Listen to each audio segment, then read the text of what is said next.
그때 베드로가 사방으로 두루 다니다가 룻다에 사는 성도들에게도 내려갔더니 거기서 에니아라 하는 사람을 만나매 그는 중풍병으로 침상 위에 누운 지 8해라. 베드로가 이르되 에니야야, 예수 그리스도께서 너를 낫게 하시니 일어나 내 자리를 정돈하라. 한데 곧 일어나니 룻다와 사론에 사는 사람들이 다 그를 보고 주께로 돌아오니라. 욥바에 다비다라 하는 여제자가 있으니 그 이름을 번역하면 도르가라. 선행과 구제하는 일이 심히 많더니 그때 병들어 죽음의 시체를 씻어 다락에 누이니라. 룻다가 욥바에서 가까운지라. 제자들이 베드로가 거기 있음을 듣고 2 사람을 보내어 지체 말고 와달라고 간청하여 베드로가 일어나 그들과 함께 가서 이르매 그들이 데리고 다락방에 올라가니 모든 과부가 베드로 곁에 서서 울며 도르가가 그들과 함께 있을 때에 지은 속옷과 겉옷을 다 내보이거늘 베드로가 사람을 다 내보내고 무릎을 꿇고 기도하고 돌이켜 시체를 향하여 이르되 다비다야, 일어나라. 그가 눈을 떠 베드로를 보고 일어나 앉는지라. 베드로가 손을 내밀어 일으키고 성도들과 과부들을 불러들여 그가 살아난 것을 보이니 온 욥바 사람이 알고 많은 사람이 주를 믿더라. 베드로가 욥바에 여러 날 있어 시몬이라 하는 무두장이의 집에서 머무니라. 오늘도 이 새벽에 주님의 말씀을 삼아여 예배를 삼아여 기도를 삼아여 나오신 성도님들을 환영하고 축복합니다. 오늘은 어제에 이어서 사도행전 9장의 마지막 부분을 성도님들과 함께 나누려고 합니다. 사울의 회심은 교회를 향한 극심한 핍박이 멈춘 것을 넘어서서 사울의 박해로 흩어졌던 그리스도인들이 세운 교회가 든든히 세워져가는 놀라운 역사로 이어지는 것을 보게 됩니다. 그리고 오늘 본문에서 복음이 전파된 곳의 성도들을 베드로가 신방을 다니고 있는 모습이 나옵니다. 그렇게 베드로가 룻다라는 곳에 있는 성도들을 방문했을 때 8년이나 중풍병으로 침상에 누운 에니야라는 한 성도를 만나게 됩니다. 에니야는 아이네아스라는 헬라어 남자 이름입니다. 여자 이름 같지만 남자 이름인데요. 이름의 뜻은 칭찬을 받는 자입니다. 만약 이것이 다른 사람들이 그에게 지어준 별명이라면 에니야는 아마도 좋은 성품을 가졌거나 다른 사람들을 돕는 일을 많이 해서 칭찬받는 사람이었을 것입니다. 그런데 이렇게 칭찬받는 사람도 중풍병에 걸립니다. 중풍도 그냥 중풍이 아니라 침상에서 일어날 수도 없을 정도로 심하게 걸렸습니다.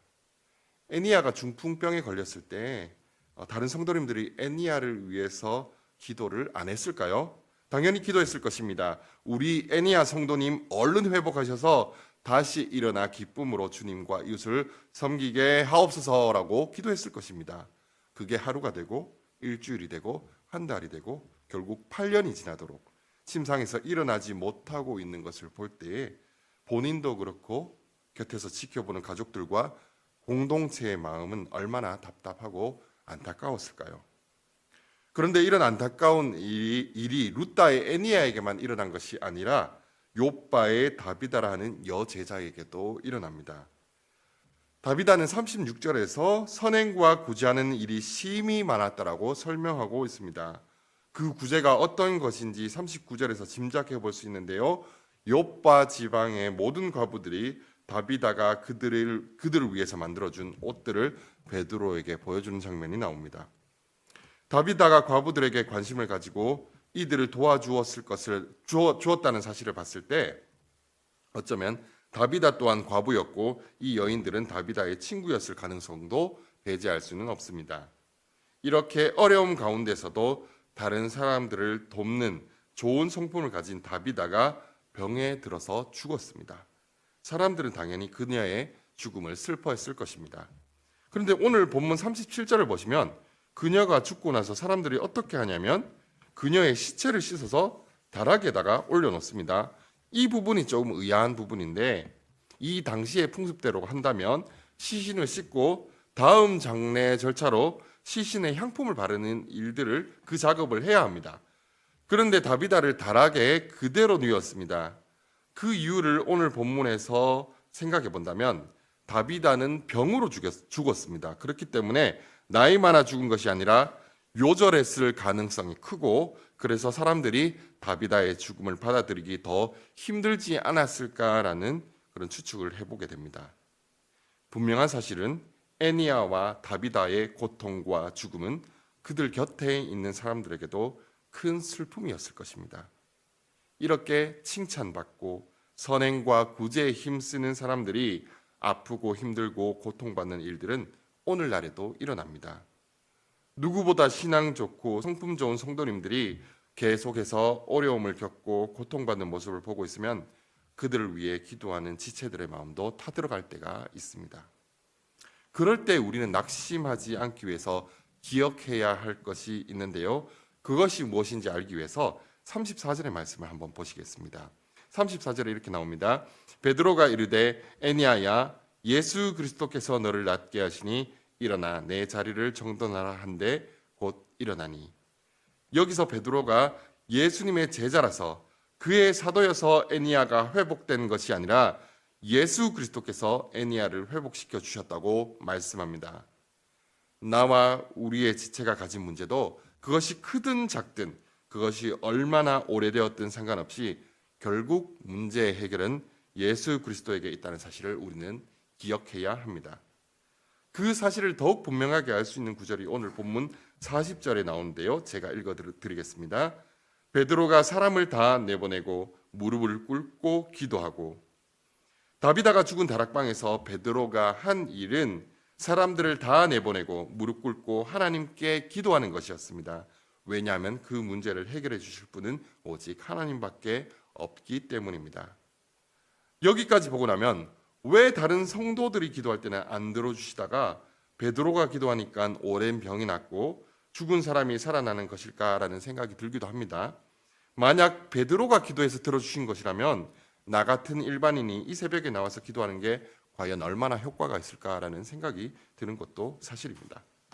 여기서 우리의 지체가 고통 가운데 있을 때에 낙심하지 않고 기도하기 위해서 기억해야 할 두 번째 사실이 있습니다. 성도들의 고통 가운데에는 하나님께서 이루고자 하시는 뜻이 있다라는 사실입니다. 그렇기 때문에 하나님은 하나님의 때에 하나님의 뜻을 이루기 위해 우리의 기도에 응답해 주십니다. 그렇다면 오늘 본문에서 하나님께서 원하시는 뜻은 무엇이었을까요? 오늘 본문 35절과 42절을 제가 읽겠습니다. 룻다와 사론에 사는 사람들이 다 그를 보고 주께로 돌아오니라. 온 요파 사람이 알고 많은 사람들이 주를 믿더라. 하나님께서는 베드로가 우리보다 특별한 사람이라서 그의 기도를 들어주신 것이 아니라 하나님의 때에 베드로를 통해 그 지방의 수많은 영혼을 구하기를 원하셨고 그 뜻을 이루기 위해서 베드로의 기도에 응답하여 주셨음을 알 수 있습니다. 자, 여기까지 들어도 여전히 우리 안에 풀리지 않은 한 가지 의문이 있습니다. 그렇게 하나님의 뜻대로 그 지방의 많은 사람들이 예수님을 믿게 하기 위해서 애니야가 8년 동안이나 중풍으로 누워있고 다비다가 죽게 되었다는 사실이 이 두 사람에게는 너무 좀 가혹하다는 생각이 들지 않습니까? 다른 사람들을 구원하고자 하시는 하나님의 목적이 중요하다는 것은 잘 알고 있습니다. 하지만 그것 때문에 나와 내 가족 지체들이 고통받는 것이 결코 반가운 일은 아닙니다. 우리는 이런 상황 속에서 낙심하지 않기 위해서 기억해야 할 또 한 가지 중요한 사실이 있습니다. 그것을 알 수 있는 내용이 요한복음 9장에 나오는데요. 요한복음 9장 1절에서는 날 때부터 맹인인 사람이 등장합니다. 이 사람을 향해서 제자들이 이렇게 예수님께 묻습니다. 이 사람이 맹인으로 태어난 것이 저 사람의 죄 때문입니까? 부모의 죄 때문입니까? 그때 예수님께서 무엇이라 대답하시나요?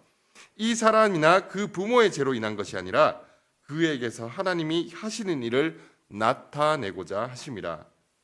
여기까지는 저와 성도님들이 살펴보았던 내용 그대로입니다. 하나님께서는 이 날 때부터 맹인인 사람을 통해서 하시길 원하시는 일이 있고 이루고자 하시는 뜻이 있다는 사실을 우리는 확인하게 됩니다. 자, 그렇다면 요한복음 9장에서 이 날 때부터 맹인된 사람, 태어나면서부터 어려움 가운데 있었던 이 사람을 통해서 하시길 원하셨던 일이 무엇이었을까요? 결론부터 말씀드리면 그 이유가 요한복음 9장 38절에 나옵니다. 이르되 주여 내가 믿나이다 하고 절하는지라. 날 때부터 맹인이었던 이 사람을 통해서 하나님께서 이루고자 하셨던 뜻은 바로 맹인이었던 그 사람의 영혼을 구원하는 것이었습니다. 하나님의 뜻은 그 사람의 눈을 뜨게 하는 데만 있었던 것이 아니라 그가 참된 구주이신 예수님을 바라보게 하는 것이었습니다. 저와 성도님들에게 그리고 가족과 지체들에게 문제와 어려움을 허락하시는 이유도 마찬가지입니다. 그 문제를 통과하면서 우리가 하나님을 바라보길 원하시는 것입니다. 신앙이 좋은 사람, 성품이 좋은 사람에게도 시련과 고난이 있을 수 있습니다. 그럴 때도 우리는 낙심하지 말고 기도해야 합니다. 문제의 해결은 오직 예수님께 있음을 믿고 그 고난을 통과하며 주님의 뜻이 이루어지고 주님께 더 가까이 나아갈 수 있게 해달라고 기도해야 합니다.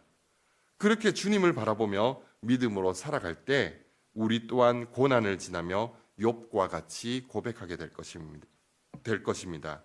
내가 주께 대하여 귀로 듣기만 하였사오나 이제는 눈으로 주를 배움나이다. 욥의 고백이 저와 성도님들의 고백이 되길 소망합니다.